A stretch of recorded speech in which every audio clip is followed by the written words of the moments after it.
Hello? Tom, you're on mute. No, I'm not. No, you're not. Hey, how are you? Great. How you doing? Good. How's things?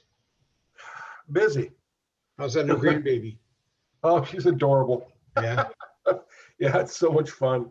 They're all cute at that age. Check with me when she's about 16. Yeah. I may not be alive then. Oh, you will be. Yeah. We have a great grandson that just turned 3. Great grandson. Wow. Yeah, my 23-year-old granddaughter has a 3-year-old son. Imagine that. 5 generations, Josh, had their firstborn when they were 20. Wow. My goodness. My mother-in-law, who's 84, is a great grandmother. That's amazing. So I don't know many people that have that, that have that many generations. yeah, we got married when we were 19. Good for you. So 47 years. Good for you, man. That's great. You guys survive all that tree damage I saw on Facebook? Yeah. Actually, our house had virtually nothing. It's just right next to our house, the entrance to Ashley Circle. That tree was that was a big deal. But yeah, it's pretty much cleaned up now. The fence is still broken, but the woman who lives there, she said Geico Insurance is covering it all. They're doing great. So Nice. yeah, that's good. So Might just be you and me. well, so far. I mean, no one else has said that they wouldn't be here. Cassie said she might be a little bit late. Yeah. Okay. Oh, wait, here's Mo.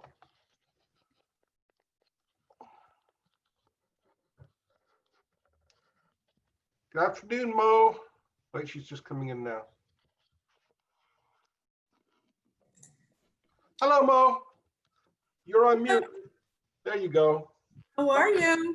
I'm very well, thank you. And Good. here's Dave Boyle.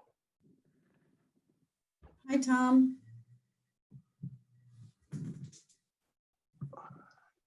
Hi, Mo. I know you. How are you? Good. How are you? Over the moon. I'm glad you're still there. Thank you. Ditto. Still a weird time, huh? Very. Oh, my word. Yeah. Yeah. Very weird. You listen to hi, David. Hello. Hey, You Dave. listen to the news the last couple of days. A lot of the professionals are saying the next 8 to 12 weeks could be the darkest period of this whole thing. Wow. Yeah, it's kind of scary. Yeah. Yeah. I'm just trying to remain calm and carry on. Breathe deeply. Yes. And often. And often. That's right. Yeah, Well, continuous anyway. Yes. That's right. That's right. Casey. Hey, Casey. You're not muted, but your camera's not on. That's okay.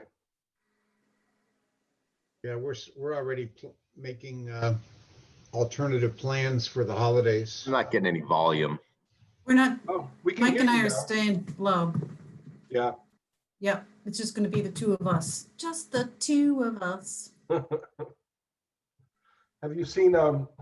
Someone asked me what my plans were for the fall, and it took me to realize that they were talking about autumn and not the failure of society. Yeah. Jesus. Oh my God. Okay, here's Paul and Jeff, I believe.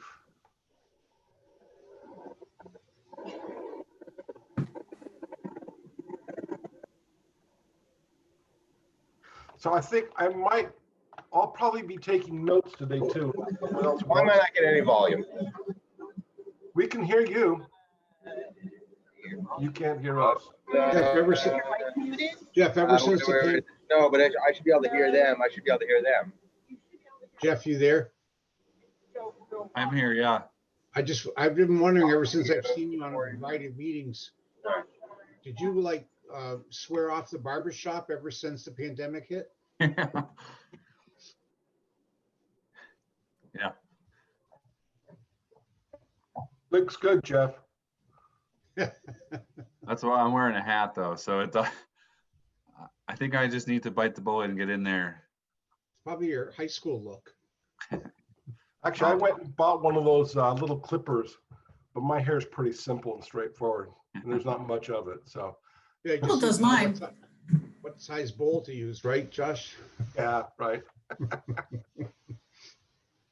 Mike does mine. Yes. Mike? Good for him. Yeah, I'm digging it. It's good. Looks great. Thanks, man. Who knew? You think you know Always somebody looks after great. 22 years? Yeah. Always looks great, Mo. Gee, thanks. Hey, does anyone have a hankering to take notes since I'm going to be playing Fearless Leader today? But don't all jump at once, though. I'm a horrible note taker. Horrible. Okay, well, I'll take them, but don't expect me to be totally on top of things. You'll be fine, Josh. Okay.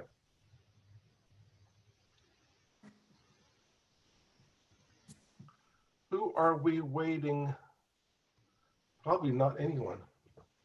Cassie?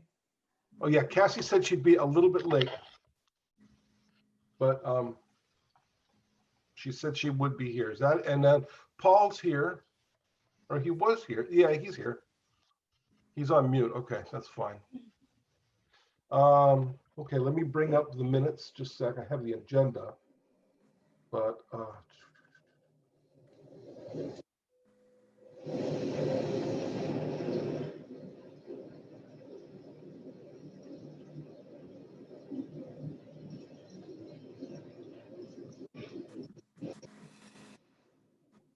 just a sec. I'll be right with you all.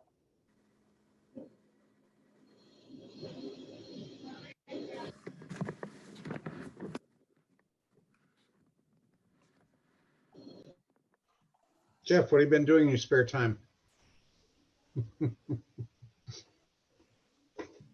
been poking around here. Just doing Great, some stuff around the great, house.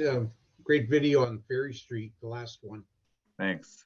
Answered some questions that I couldn't even answer, which people were still seeing the power lines and wondered about them being buried, but you said the conduits have been buried for them.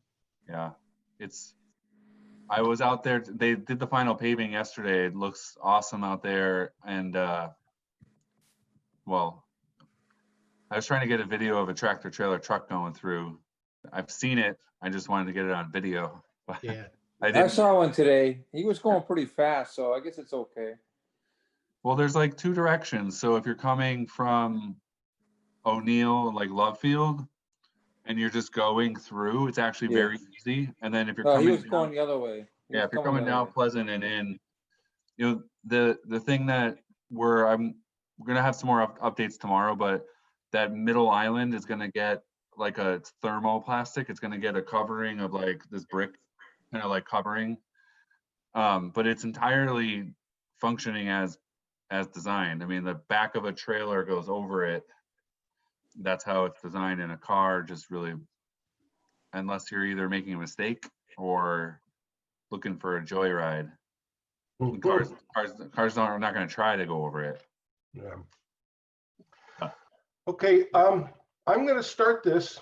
You all know this is being recorded. All participants in this meeting are gathered remotely via Zoom conferencing application. Remote public meetings during the COVID-19 pandemic are the result of an executive order by Governor Baker on March 12th, 2020, allowing us to do so. Okay, the meeting is now in order. No public speak that I can tell. Do we have everyone had a chance to review the minutes from August 18th? We did not have a September meeting. Okay. Anyone have anyone want to make a motion to pass to approve them? I make a motion to approve the minutes. Do we have a second? A second. Okay. All in favor, say aye. Aye. Aye. Anyone opposed, say nay. Okay, duly passed. Before we get into too much, first of all, I missed yesterday's wayfinding meeting and I apologize for that. The other thing I wanted to say is, since I'm taking minutes, I want to be able to contribute as well. So I'm not going to have my mute on. If my typing gets too loud, let me know and I'll mute. Don't worry about it. I guarantee you, no one will complain, Josh. I once had a woman on an airplane sitting in front of me complain because I was tapping so hard on my keyboard. So, Well, there's always one. okay, so no one here for public speak. Jeff, do you want to talk about the wayfaring project? Sure. I don't think anyone in this group has really missed anything yet. We have a small group that's acting like a steering committee, and we've met twice with the consultant. And the consultant has done this in multiple communities across Massachusetts, and kind of has a pattern, a general approach. And because it's us, just because we asked him to approach it a little differently, and he that's what we talked about yesterday, and he's very agreeable, and I think he's excited with the level of activity, generally speaking, like across the board in Easthampton that contributes to wayfinding. And wayfinding is a lot, we kind of talked about this a little bit yesterday. It's a lot more than just how to get to parking. I mean, that's kind of like really important. There's how do you get to areas of your city or town, and then it opens up to like a whole other set of activities and actions that kind of in bits and pieces we've really been doing. So it's public art, it's iconic buildings, it's areas of things that are really important, especially visually to Easthampton. So we talked a lot about Nashawanek Pond and Mount Tom as like these really just these critical things that just make Easthampton what it is, at least from one level. There's historical elements, and there's cultural components, and there's a whole bunch of different things. And so the next step, I think, for us is we're gonna create a little bit larger group. So if you imagine 20 to 25 people who we want to gather as stakeholders to participate in it would probably be, at this point, it would probably be a Zoom meeting to go through this exercise of, exploring what does Easthampton mean to you, and whether it's words, whether it's images, whether it's buildings, or whether it's like a location. And then the consultant's going to take that and synthesize it into a couple different kind of scenarios. And ultimately the scenarios, once they're kind of put together, would go to city council for some kind of approval. And, we talked about it yesterday, which is what I kind of was asking, what is the approval for city council? And it's because in general, they are the authority for things that get put in the public way. And so that's really the idea, is that they'd be looking at a potential series of locations where signs might go, and then a general suite of options for signs. And then, after city council kind of approves the sort of the big picture, we might start talking about prioritizing design and construction of signs. And I think one of the things that's a reality is we want to be very sensitive moving forward that taxpayers are not really going to be asked to pay for these signs, the sign system right now, because we're in difficult times. So we want to kind of prioritize things that can have funding attached to them that doesn't affect the taxpayer, and then try to create a foundation for future work. So, historical markers, maybe there's funding through CPA that orient people towards historical areas. And then there's the harder part of just generalized sign system that we don't have funding sources for. So it's going to be a hopefully a multiple phased kind of project where our critical component is our downtown and our business districts, and making sure that as we move through the COVID world, that's one of our top priorities, is making sure that when people can come out and visit Easthampton, they know where they can get to those commercial districts. But I think we need a few more weeks to formulate a kind of a working group, like a stakeholder group, and then we will have some kind of meeting where we can go through this exercise. And the timeline has been stretched out, and I think it's good and bad. We need a little bit more time. Just these kinds of planning activities are taking a little bit more time due to COVID.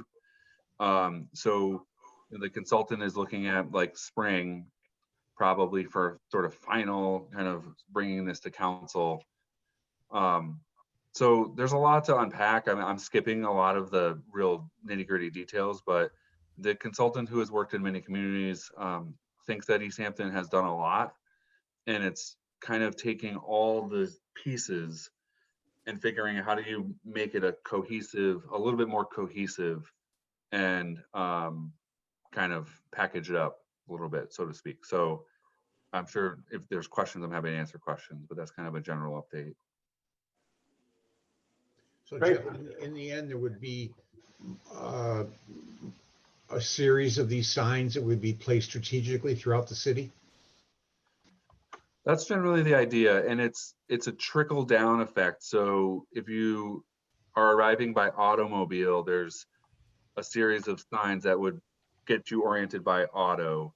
One of our special requests is to look at especially the rail trail, which traverses our whole city. And if you're on a bike or walking and you get to Union Street, what kind of sign system would we want to have for the pedestrian? Yeah. And then from there, it really goes to a lot of different places. There's some communities have done markers for municipal buildings. So if you think like Old Town Hall, the community center, Council on Aging, there's a set of options that we want to see what it would look like, but we don't necessarily think we would deploy them right away. We have a conversation about Nonotuck Park as like another example, next level in, which is if you're arriving, how do you find your way to a place like Nonotuck Park?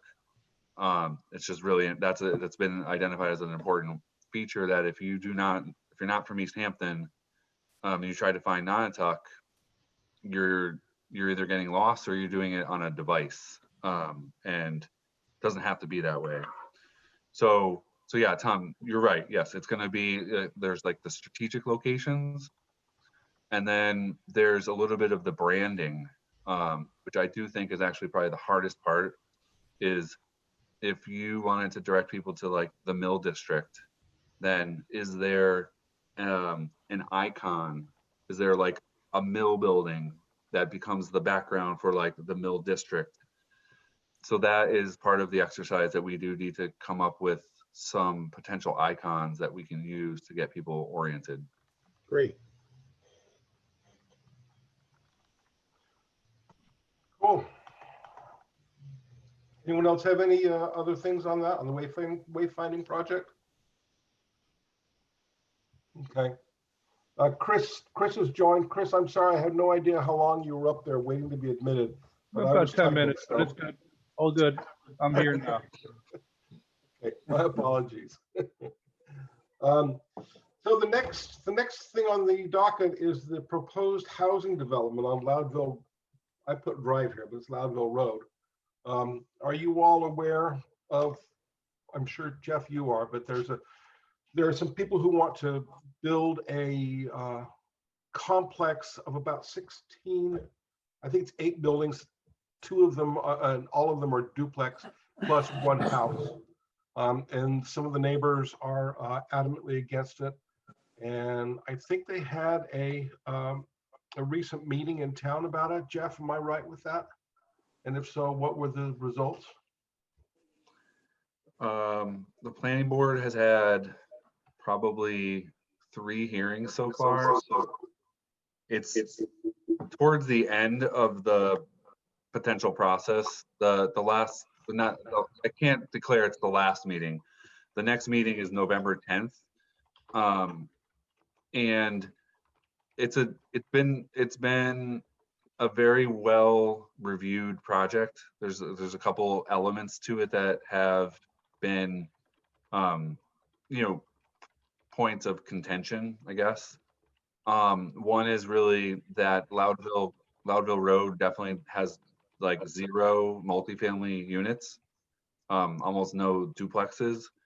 So there's there was an in-depth conversation about whether this fits the character of the neighborhood.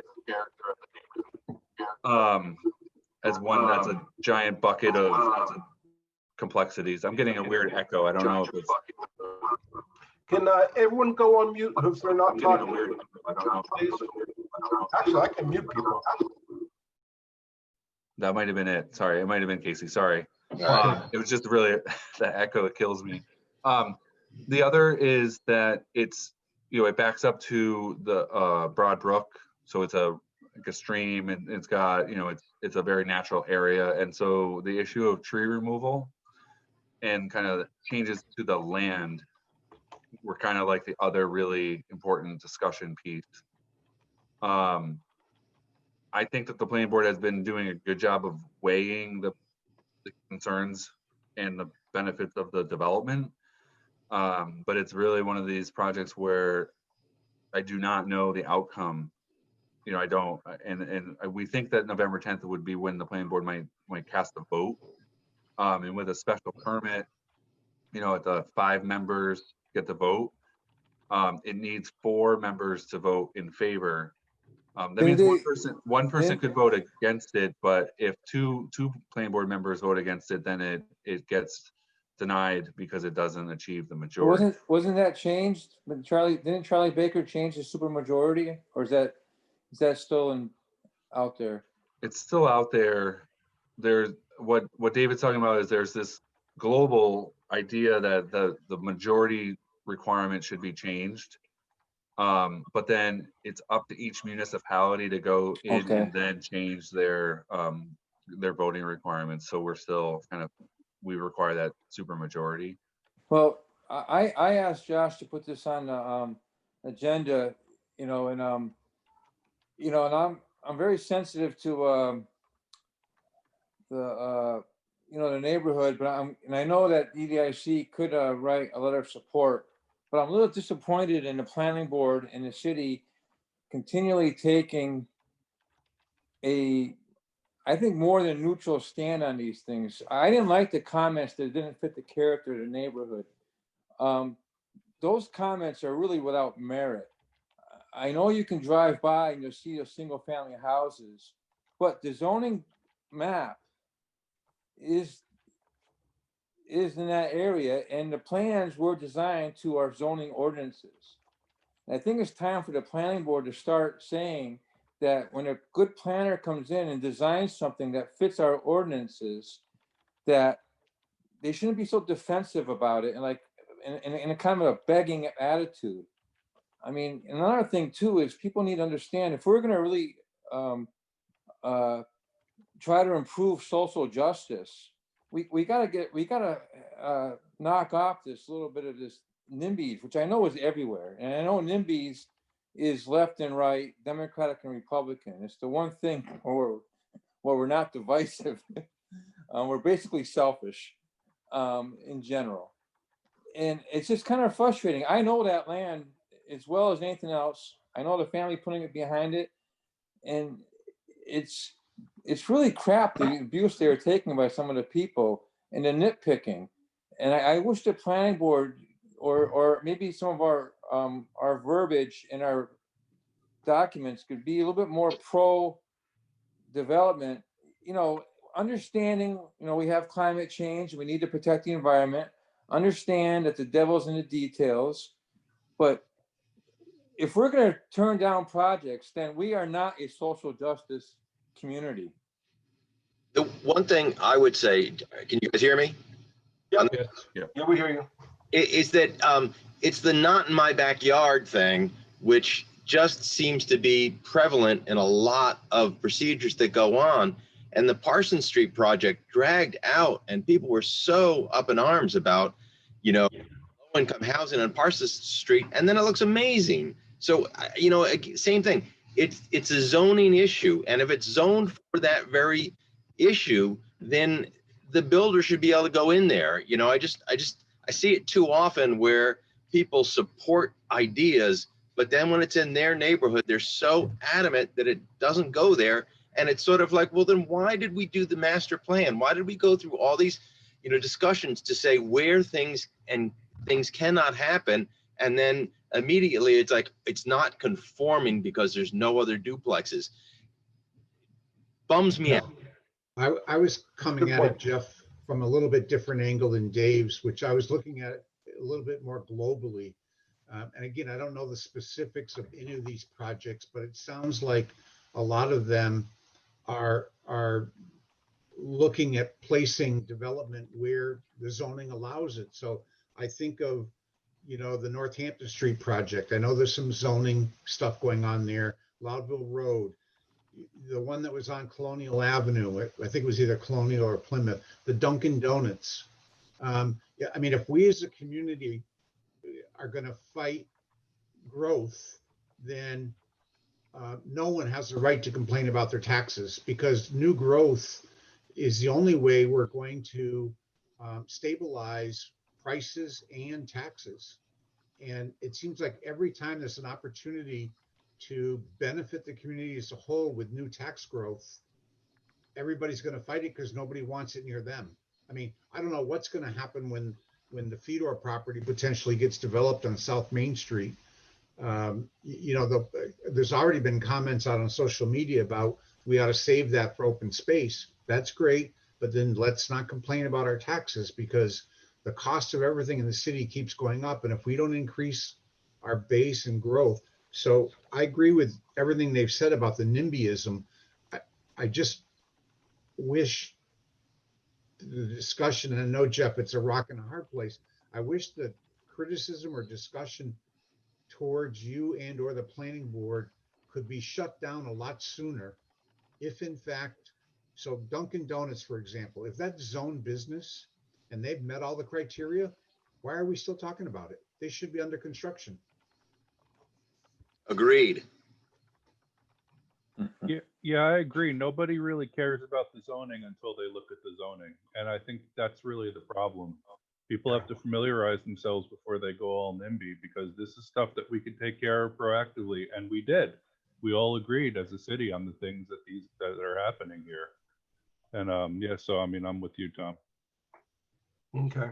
I think I appreciate, all these discussions from this group. I think, I'm not going to say it's a missed opportunity that this, as this group's talking about it now, there's still a chance. There's the potential to still write a letter for the November 10th meeting. I think, though, the discussions have gone through the most intensive parts to determine what are the remaining kind of it's down to almost 2. And I'm not speaking on behalf of the planning board. I'm kind of just interpreting it a little bit, and I want to be careful, but I think that there's still a discussion to be had and an important role for EDIC. And I think as we move this housing production plan, the housing study through, this might be one of these learning examples to keep kind of fresh on our minds, that I think what you all described was that the special permit requirement is the barrier. I don't remember I lost the agenda. Just by quick update on the housing production plan, it's coming. It's finally I literally got a draft yesterday.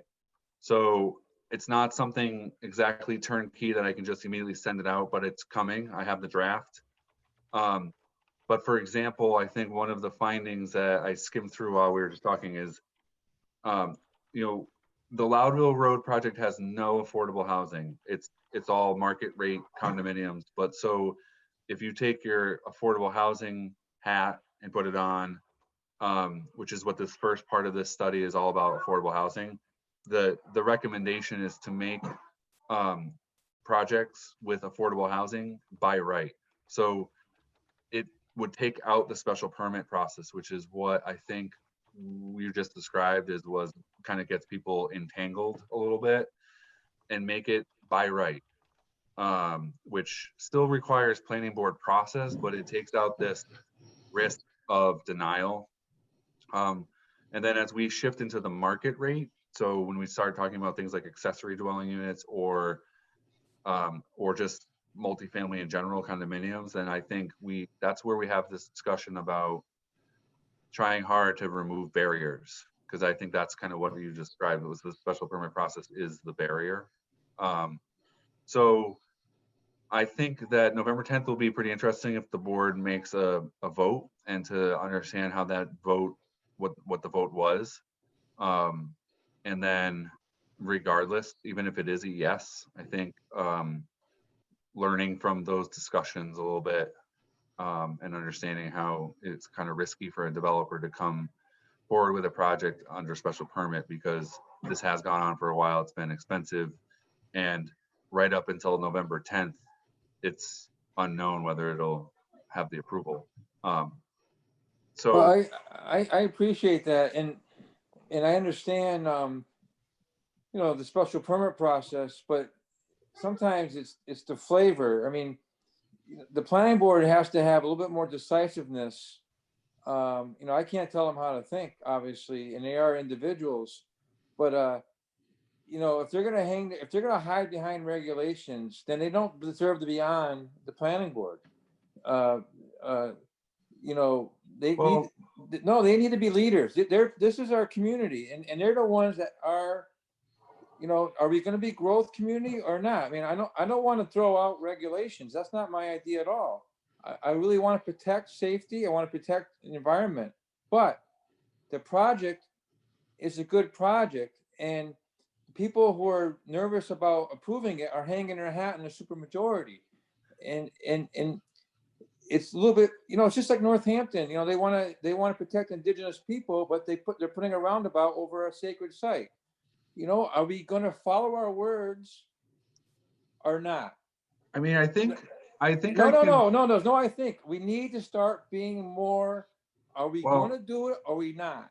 Well, what I was going to say is I think I understand what you're saying and where you're coming from, but I think the planning board, I think it's wrong to assume that currently, without knowing what the outcome of this decision is yet, I think it's too much to say that they're hiding behind regulations. I think what the planning board has really embarked on is being very open in dialogue and creating a process that has worked well. I think without knowing the outcome of the vote, I think you're overstating the situation. Depending on the vote, I think after the vote, I think we'll know a little bit more. But I think I can appreciate sounds that. like I think that's sound, but I also, you gotta understand too. I understand how when a meeting gets dragged out, how it affects the bottom line. I have no interest in this project. I will not be buying it. I will not be doing anything. But I can see, I know what some of the costs have already been driven up. I mean, I know what they are. I've been doing this. I've been dealing with the planning board since the 70s, and it's second nature. And I'm just saying, you know, I don't think they should have carte blanche. They should come in and do whatever they want.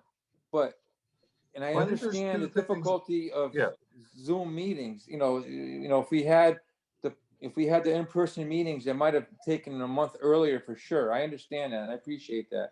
But the neighbors have, you know, like last thing I'll say is you take Stop and Shop, which might have been a blessing in disguise that didn't come because we're getting River Valley Market. But 5 of the ringleaders on Highland Ave that fought Stop and Shop no longer live in town. And that kind of bothers me a little bit. Yeah, I mean, they affected our town for the future, mostly out of selfishness. Yeah, for their personal gains. Right. Yeah. No, David, you have a lot of experience, and I'm really respectful of that. But I think if You don't have this to be group- respectful. You just have to help me out. Hold Well, on, David, just let him talk. I think you need to help us out, and I think this Okay. group needs to talk about how are you going to participate more in these meetings. It's been on. These had for 4 hearings. They've been talking about this, and very few people have come to support the project or support what you're saying, which I think is important.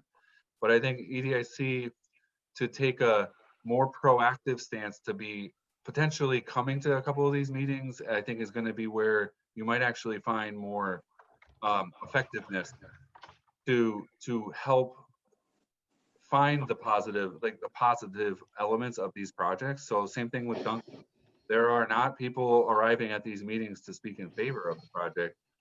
And it's a role that we kind of danced around it before. And I think we should talk about that as EDIC, is if there's a more proactive way the group could formulate a stance on some of the projects. Otherwise, I think you're casting a little bit of aspersion on the planning board, which I think I sat through all the meetings, so I think it's been just a very deliberative discussion. The vote will be interesting to see how it kicked out, because I don't know, we may have an 18-unit condominium development that gets approved, or we may not. So I don't know yet. But Well, fair enough. My comments, Jeff, were more geared towards process. And I understand what you're saying about this group being more proactive and maybe attending some of these meetings, but I'm confused that I thought the Duncan property was properly zoned. I thought that they had all their ducks in a row. And then, the neighborhood comes up in arms and fighting it. And all of a sudden it's dragging out. So my ignorance here, or confusion, if you will, was more about, and I'm starting this with a big capital if everything is lined up, why does a project like Duncan take so long? Can I, Jeff, just ask a question in regards to this conversation? And it seems, and help me out if I've missed something, that, what happens is the glitch that helps us Easthampton, get bogged down is the special permit. That opens the gate for having to move along under these processes. Well, the thing about the special permit is it's described as discretionary. So it seems like we're doing that for everything. Yeah, and that's not uncommon. What I've heard again is the will of certain people to trudge forward and try to work on the zoning, and I think that's really the focus. That if it's not to participate in each individual meeting to kind of be a proponent for the project, I think it's really just hanging in there a little bit longer on getting ready to work on zoning that takes things out of special permit and makes them site plan approval. I think that's where there's a fair amount of work to make that shift. But yeah, I think you're right, but I think it's going to take a bit of effort, and we've been doing the data collection and planning work to support that kind of movement to take certain things out of special permit, because it's a really unknown. It creates unknowns. Right, and I guess my point is before we make comment on another committee or board, I feel like that's what they've been trying to do. That they're kind of tied up with that. Yeah, they are tied up to some extent, but they are going through the process to make sure people are heard. Yep. They're identifying issues and how the issue gets resolved, and they're going through them rather methodically, which I think is important. Yep. And I think both projects have been boiled down to a couple issues. And I think with Duncan, I appreciate what Tom's saying, but I think the issue will likely come down to traffic, and whether the additional traffic will create an impact that, and whether or not there can be any mitigation to that. I think, I think that's my quick summary. That hearing's tonight, starting at 6. If you want to, zoom in. I really appreciate everything you're saying, Jeff. And I sorry for coming out harsh, but the one thing that kind of rankled me was, some of the neighbors saying that, these are single family houses. If they knew the history of that project, how it was developed by Homer Perkins, it's just crazy. But nothing has to be a postcard or picture in time. If we want more walkable communities, how the heck are we going to get more walkable communities if we just keep doing the things the way we did in the 70s? Good point. So I appreciate what you and the planning board is doing, but I think the planning board itself, though, is missing some of the context of the ordinances. So Jeff, can I ask something here? How much of this work does the planning board not want to do? How much do they enjoy all these special permits, or are they wanting to draw the line somewhere?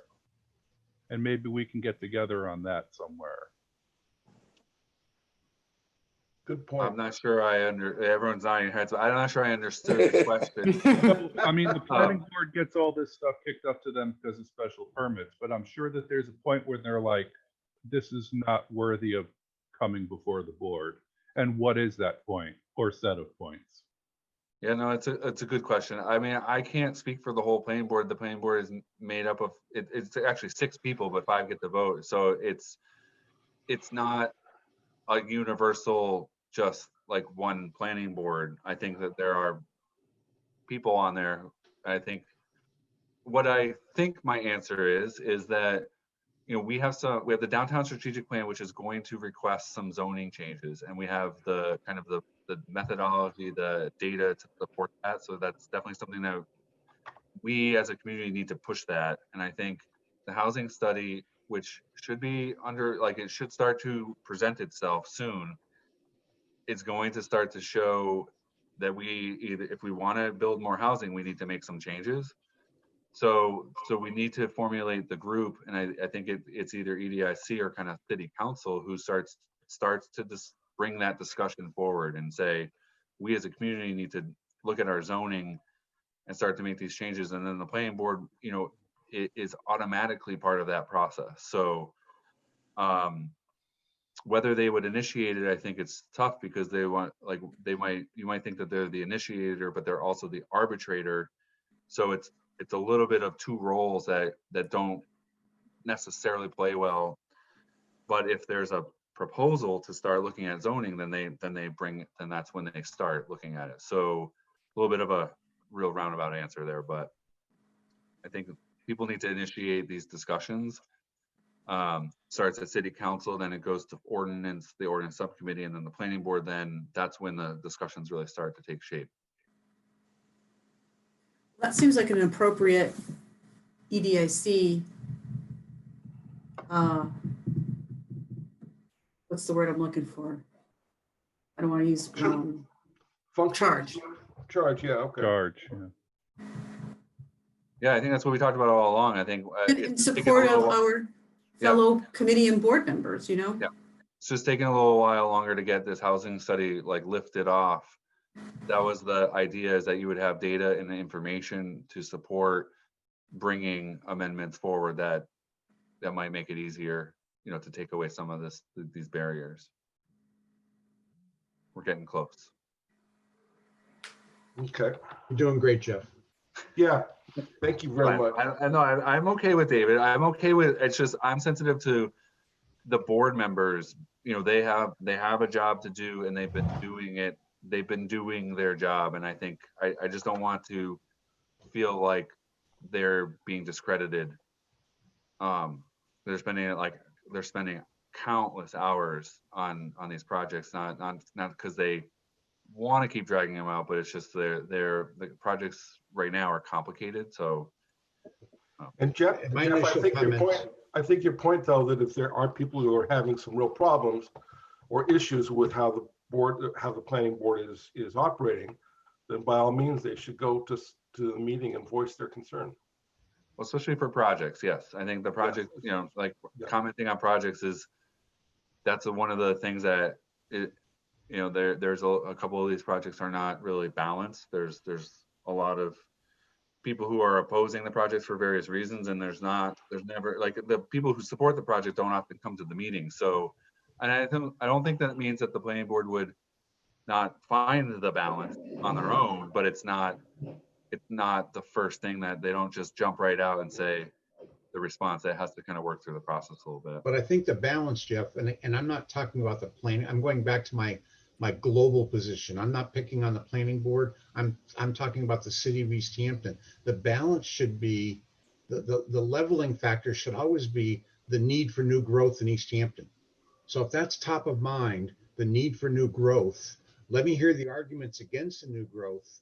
But boy, you got to give me a boatload of arguments against it to fight off this need for new growth. Yeah. My fear is, whether it's housing development, business development, whatever it is, I don't want Easthampton to become known as a community that's closed for business. Right. Well, I think at least in terms of housing, I think we're close. So, the schedule that we tentatively laid out is having the consultant come back to a joint meeting. And so would be next month. We missed the target. The housing partnerships meeting on Thursday. It's just not enough time. So their next meeting got bumped up because of Thanksgiving. So maybe pencil in, it was not official yet, but like November 12th is what we just mapped out for the consultant to present the draft of this housing production plan.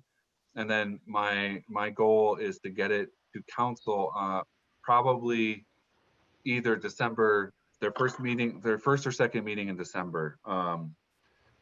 And that would be where, so it might either be December 2nd or December 16th. So the partnership meeting is where this board can learn and understand what the findings are, and especially the barriers. But that city council meeting, that's where this group could play a role, which is to just strongly support moving forward with zoning in particular that takes barriers, away from housing development. I mean, I think if I just was imagining how this would play out. So like it should be coming pretty quick, that there needs to be a group of people who come to that city council meeting and give the city council the support to let they know their support. And then I think from there we start, although the housing, this first section is the affordable stuff, it does mention accessory units. It's not that primary push on accessory dwelling units, but from that meeting in December with city council, I think it starts to queue up the work that will need to start happening through zoning amendment. So that's also my quick preview. Okay, cool. I have a question for you, Jeff. Yep. You mentioned briefly earlier that one of the things we're looking at is possibly doing affordable units by right. Is there any reason that other types of units could not be by right? For example, like senior housing developments by right. Could that be a thing? Yeah, Paul, I think it could be a thing. And I think the important part to just keep in mind, I guess, is that there's a affordable plan and it's required. So like that is the thing that the consultant has worked on first, and that has to go to city council for approval. So the affordable plan has kind of the affordable specific stuff, and then the consultant has all that data, all the data that has been collected so far, then also gets moved into the market rate and the next step, which is all the other types of housing. So just keep in mind that this first pulse of activity is going to be affordable housing related. And then we move into market rate and other housing types, and especially like the accessory dwelling units, which is something that this group has talked about a lot. Like, so that's a key recommendation, that take the special permit away for accessory dwelling units and actually take all the permitting away and just make it building permit. So that will start to come through in December, but it'll take a little bit more time for the consultant to put the materials together for that. But it's kind of a multiple step process. Paul, I would also assume that senior housing would fall under the umbrella of affordable housing, except for like, luxury senior housing, but I don't think we're worried about that too much. No, we've got that already. Yeah. Okay. If I understand, affordable housing has a very specific like income limits and things like that, and so there could be overlap with senior housing, but not necessarily. So Yeah. That's fair. Jeff, I had a separate separate category of updates from the planning department, but I think, you've been giving us a pretty broad picture. Do you have anything else that hasn't been discussed that you want to share from the planning department? I will just say something about Ferry Street real quick. So, I don't know how many of you are on Facebook, and I can understand that Facebook's not for everybody, but I've been trying to keep updates coming through that channel. We did final paving. I was just out there today looking at it. It got done yesterday. Just one day, all the final paving is done. It's a huge step. We have weekly meetings, and so we have another meeting tomorrow where the next thing, as I understand it, is line striping. So the fog line, the white line around in the center, the yellow line, and all the parking spaces are going to get painted. The crosswalks, everything gets painted. It's probably going to take 2 days. But what I've previously been told is, as soon as the line striping is in,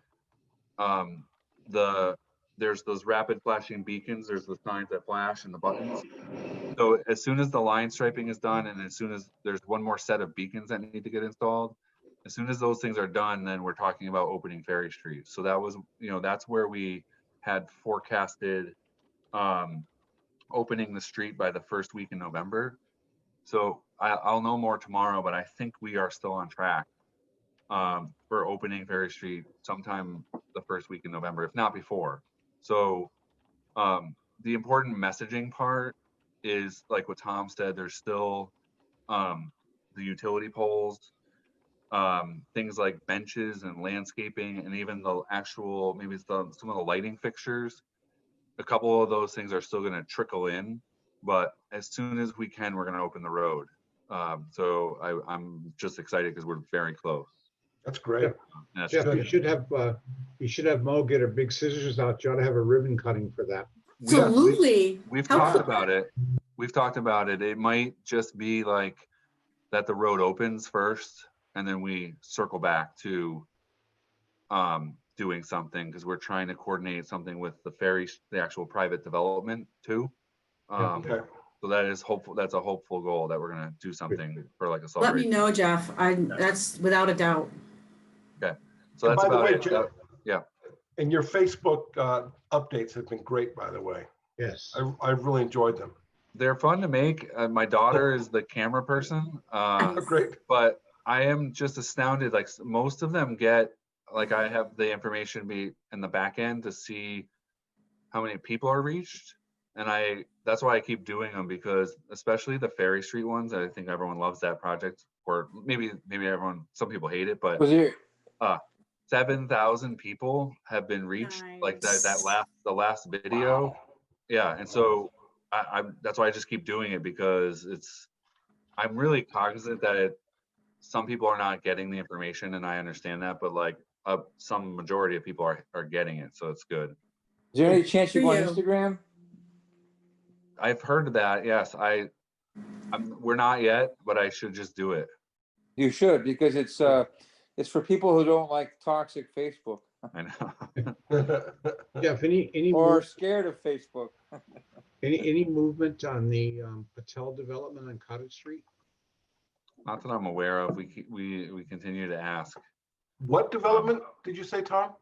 Patel, the old gas station on Cottage Street is supposed to go into housing, but does he have a time limit on that? Is the clock ticking on him, Jeff? Yes. Yeah, I feel like maybe we talked about this a while. I think my ballpark would be about a year left on the permit, because the permit has a 2-year, I think roughly a 2-year lifespan. Okay. Well, I understand he asked for one extension as it is. Right. This is the second one. Yeah. So I think there's about a year left on it. Yeah, I think you're right. Okay. Okay.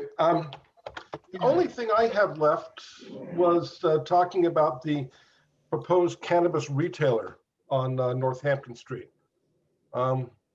Is there something to talk about at this juncture, or is it too early, or does anyone have any strong opinions? Well, there's two of them, aren't there? Yeah, but there's another one No. proposed. There's two. There's two additional. There's possibly four. I mean, Cernak Buick and Stop and Shop are the two that I'm mentioning. There's possibly one at each location. Well, we mean the Tasty Top? Yes. Yeah, okay. And Because I know Cernak- Liberty's already open. Right. Okay, well, And Cook Building Supply. Right. I've been in a bunch of meetings, talking about certain things, but it is worth noting that I think there is a misconception about Cook Building Supply, because I think a lot of people have assumed that the big barn is cultivation. And as of right now, it's really just, it was never permitted for cultivation. The barn had kind of an undetermined future use. But so the small retail, the store part where Cook Building Supply had their store is going to be retail, a retail dispensary, and they're under construction. I think, as Josh said, Liberty opened. So Liberty is our third open retailer. We have INSA, we have the Cottage Street, which is called Canna Provisions, and we have Liberty. Then the application that has come forward now is for the reuse of Cernak Buick. So we had talked about this quite a while ago. There is what we call a transmittal. So it's basically a copy of all the application. And I don't know if Gwen got it or maybe forwarded it to Josh, but I think just logistically, I think I want to get it to Josh, and this group should have access to it if you want to look at it. That hearing is tentatively set for November 10th. So that'll be the first discussion of that project. okay. Cernak one. The Cernak one, yeah. And then the Tasty Top is across the street, and they have a proposal for a cannabis campus, so multiple buildings and multiple uses, and they need a zoning change to allow cultivation, because the zoning is a little bit complicated, where in an existing building you could cultivate, but in a new building it was not allowed yet until there were some design standards. And so that proposal has become complicated. It's going to City Council on November 4th, and I just don't know that City Council will finish their discussion on November 4th either. So that project kind of needs that zoning change to really, I think, to move it forward.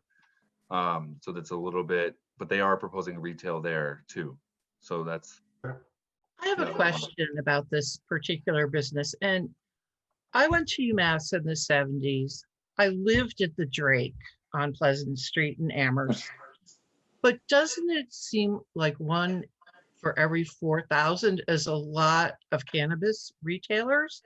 Or do we say the city gets lots of money in taxes revenues, so it's a good thing? I don't know. I've been kind of struggling with it. Yeah, I mean, How there does was it compare to alcohol? Well, Yeah. I'm just asking. There was a lot of discussion in 2018. There was a long, very open discussion in the community about how many. And 6 was the number that was decided. Okay. There are a larger number of package stores. Yeah. Basically, like those types of liquor licenses are a larger number, and so. Just quick, there was discussion about no cap, no limit, and then there was, how about the same number as we have package stores? And then it was pulled back to 6. Okay. So That 6 is history's the helpful. 6 is the number that has, in a community like Northampton, there is no limit. And we have 6. So generally there's 6 companies that have kind of like been working through the process. It seems like the Tasty Top one is the one that needs some zoning changes to really make it potentially come to fruition. think But your to question- answer Cassie's question, what's happening behind the scenes is the city had an idea, Northampton had an idea, and I think they're well thought out, well researched, and well talked about ideas. But there's the industry though has a different game plan. They're trying to secure locations. In a year or two, there's going to be consolidation. The idea of being similar to package stores and like where we have in Massachusetts, we have Packies everywhere. That's not going to come to fruition at some point in time. The players like the one in Liberty, especially, and even the people, there's people looking at buying into the players behind this. We're talking big money. We're not talking like we're talking big corporation. They're not corporations though. It's different kinds of money. And even the one at Cernak, there's some foreign money, possibly with that. And it's basically tie up locations and then figure out how they're going to fall into place. We'll always do well. We'll do well, but we'll probably never have. We'll probably be at some point in time under our cap. And the good, I mean, I agree. I don't disagree with David. I don't have all of the knowledge that maybe you have for some of that, what you said. I don't have that knowledge, but I will say that we've been somewhat, we were a little bit more strategic, I think, than some other communities, which is that we've required that in order to apply for a special permit,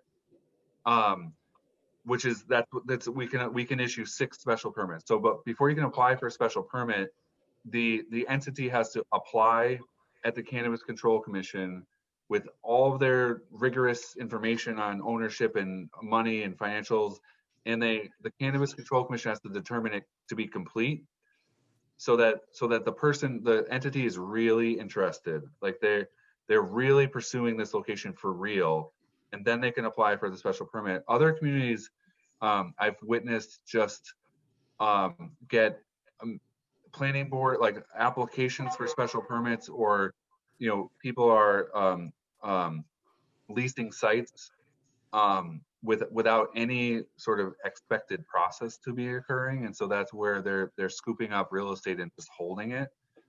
Whereas we were trying to be a little bit more strategic, which is I don't really see a lot of real estate being held for cannabis, because you have to be making the application at the state to continue to advance. And so other communities have been getting, a lot of the real estate has been getting scooped up with potentially no real activity to happen there. So these are folks who already have a lot of skin in the game. That's the hope, right? Is that they're seriously looking at Easthampton, and they're not just they've already invested, right? In the scoping process. like 10 towns, Yeah.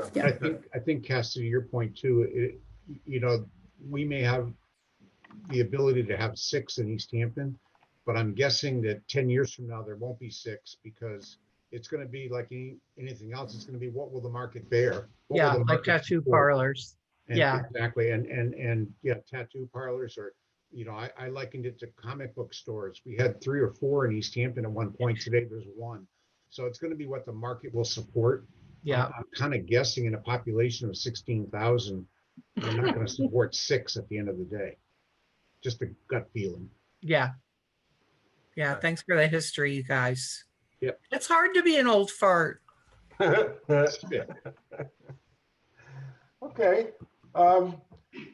We're nearing the end. Does anyone else have anything that they want to bring up? Any new business? Jeff, I don't want to put you on the spot. Just curious. One Ferry Street is got a joint public hearing with the city council for like a tax. I just caught that today. I didn't get to do any research, so I have to bug you. But I'm kind of ignorant of what that is. Yeah, that's good. I forgot about that. That would have been something I can share some basic information, which is that starting November 4th, the planning board and city council will hold a joint public hearing. So the developer is asking for it's essentially a tax exemption. So it's a reduction in the amount of property tax that the project will pay for the next 25 years. Yep, so it's a 25, and there's a lot of things that I don't know, Yeah. but so there's a financial element to it, which, so the process is gonna work like this. So there's gonna be a joint public hearing on November 4th, and then the city council finance subcommittee needs to break off and evaluate the financial elements. And the planning board will break off and discuss the general community benefits of the project. Does the redevelopment meet the goals of the master plan? Does it take and revitalize the blighted property? And it's very easy for all those questions to be yes. Yeah. And then the balance that the city council will have to strike is the tax exemption balance with the benefits of the project. Isn't it one ferry we're talking about? Yeah. Didn't we put in money for that road and all that construction because the tax revenue would repay it? So there's a different, Paul, what you're talking about is a little bit different, coming from the same revenue. So the property, when it's redeveloped, creates tax revenue. The thing that you're talking about is the district improvement financing. So some portion of the revenue would be collected, and then that gets used for public infrastructure. So this is not my proposal, just to be clear.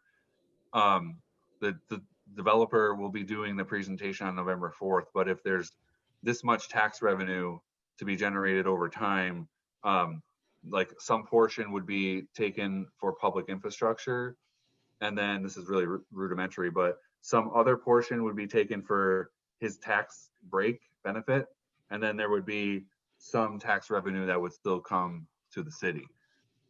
So it's very complicated. It's going to be So it's on top of the diff, this proposal. correct. Yeah. The diff goes for public infrastructure specifically, whereas this next discussion, in the way it's been explained to me, is it makes the project financially feasible for the developer. And then at the end of the day, there's some tax revenue that still comes to the city. Well, hopefully it's still a financial viable project for the developer to go without the tax breaks, because he went ahead forward without the tax breaks.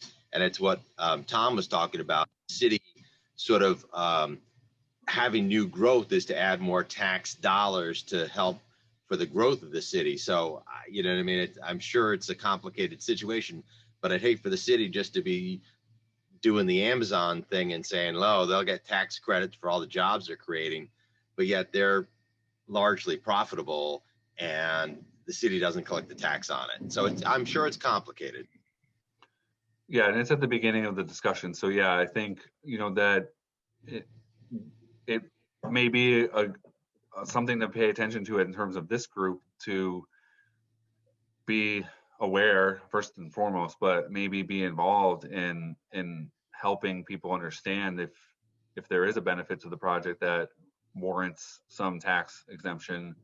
The fear, I think, generally is that this project was once conceived, it was either 2005, maybe 2008, and then 20 years of 10 years, 11, 12 years have gone by, and this is the next iteration of it. So do we want to make it happen? Do we want to make the development happen now, or potentially wait longer for the site to get redeveloped? It's a whole bunch of balancing that, this discussion hasn't really started yet. The transmittal and the information is, I will say the information is posted right on the home page, the landing page.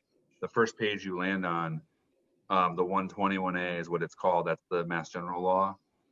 So the entire packet is there. And then the discussions are set to start on November 4th. Okay. That's good. Thanks. I forgot about that. I appreciate that. Just real quick, Josh, I promise. Jeff, a few meetings ago, you had raised concern about vacancies in the downtown, vacancies, Union Street specifically. And I kind of challenged that and said, it doesn't look too bad from where I'm sitting. I would now agree with your concern. Yeah. And if I didn't update everyone, I mean, that zoning change passed. It was not controversial. I mean, it was really just a forward thinking kind of proposal. So it's been interesting because I have not heard much lately. But the good news is that we've cleared the path for a vacant storefront to become occupied. And that's probably why I'm not hearing about it anymore, because it's not something that the planning department or the planning board or anyone needs to really deal with. I have seen people in one of the spaces on Cottage Street. So kind of the next where the almond tree used to be, and there's 3 shops, 3 spaces. I have seen people in one of them. So hopefully, there's some movement here. Have you had any feelers on Manchester? I mean, people approaching you? No. No, okay. No, that is a big deal. That's huge. That was unforeseen. But I still think hopefully, the work that was done to allow an existing space to become occupied could benefit that property. Well, it probably can. It might be way too early to tell. Right. Yeah. Okay. Well, thank you, everyone. Anyone have anything else? Yeah, I do actually. Jeff, I just want to thank you, and I'm sure everyone on EDIC agrees. Through this COVID crap, it doesn't seem like you missed a beat. So Yeah, no kidding. you've Good been for on you. it. Yeah. We rolled up our sleeves. In all seriousness, I mean, there is this one project that's not something that this group would often talks about, but that Mount Tom, we bought the property on East Street for the potential trail, and we haven't heard anything yet, but we're hoping to hear before Thanksgiving because we applied for another grant. It's a huge grant. I mean, we're talking about a $550,000 investment to build a parking area and a handicapped accessible trail to a lookout.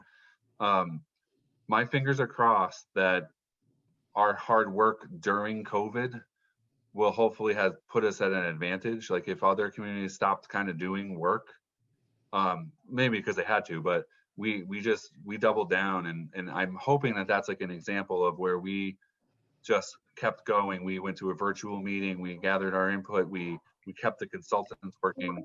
I'm really hopeful that will have paid off, and that would be a really good example of just what we did in COVID is we kept going. So Yeah, I'm I think hoping you're right. And Ferry Street's another good one. Is at the very beginning of COVID, I got really nervous that Ferry Street was going to be in River Valley Co-op and the school. So we've got a lot of construction projects that luckily seem to have made it right through, which is really great. Yay. Good Job well Thank done. you. Yeah, good job. job. Okay. Well, if no one has anything else, does anyone have a motion to close? I motion to Any close. second? I'll second. Anyone second? Okay, great. Thank you all very much. The next meeting is going to be November 17th. And so be it. Thank I'll you. see you then. Thanks, guys. Stay well, Thank everyone. you. Take care. Thank you, all. guys. For now. Good work.